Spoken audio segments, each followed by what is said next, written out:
عملنا هنا نانو مايكرو بليدنج. نبص عليه كده قبل وبعد، شكله بقى عامل ازاي.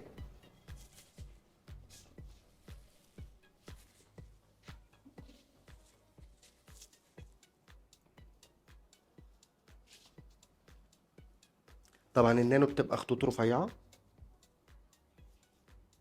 والمايكرو بليدنج بتبقى خطوطه اتخن شويه.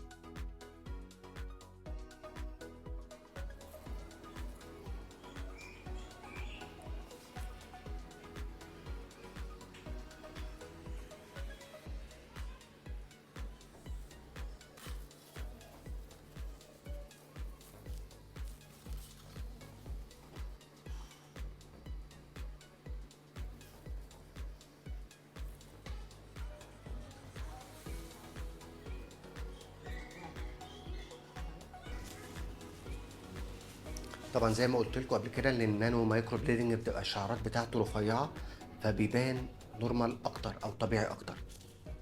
بس لو عجبتك الحواجب دي تعالي نعملك زيها.